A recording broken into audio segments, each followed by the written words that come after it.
Hi! Hello అండి. నేను మీ Shweta. Welcome to my YouTube channel అమ్మాయి గారి వంటలు. Today recipe is cauliflower curry. Cauliflower curry ఎప్పుడు చేసేలాగా కాక కొద్దిగా డిఫరెంట్గా చెయ్యండి. ఇది రైస్లోకి, రోటీలోకి బాగుంటుంది. దాని తయారీ విధానం చూద్దాం. Let us start the recipe. ముందుగా క్యాలీఫ్లవర్ని ఇలా మీడియం సైజులో స్మాల్ పీసెస్గా కట్ చేసుకోవాలి.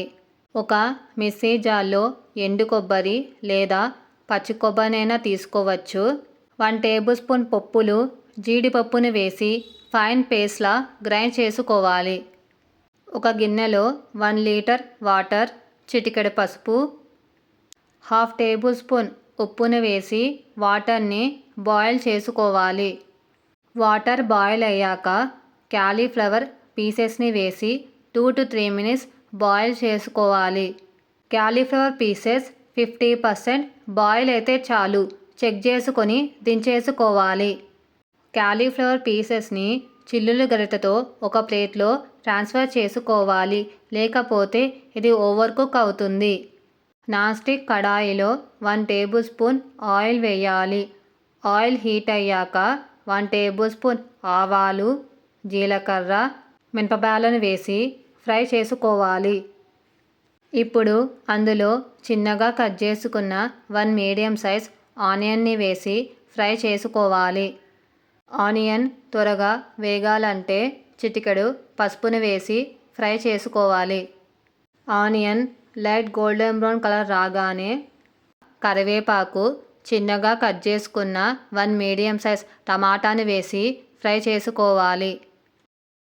టమాటా వేగాక రుచికి సరిపడా ఉప్పు, కారం, 1/2 టేబుల్ స్పూన్ ధనియాల పొడిని వేసి అంతా కలిసేటట్టు కలుపుకోవాలి. ఇప్పుడు అందులో 50% బాయిల్ అయిన క్యాబేజీ పీసెస్ని వేసి అంతా కలిసేటట్టు ఒకసారి కలుపుకోవాలి.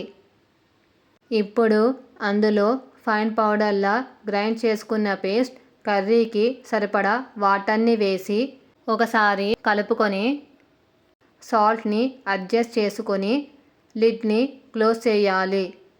ఇక్కడ నేను వాటర్ తక్కువ వేశాను. ఇది రోటీలోకి సరిపోతుంది. ఫుల్ గ్రేవీ కావాలంటే వాటర్ని కొద్దిగా ఎక్కువ వేసుకోండి. 15 to 20 minutes తర్వాత లిడ్ ఓపెన్ చేసి ఇది ఉడికిందో లేదో చెక్ చేసుకోవాలి.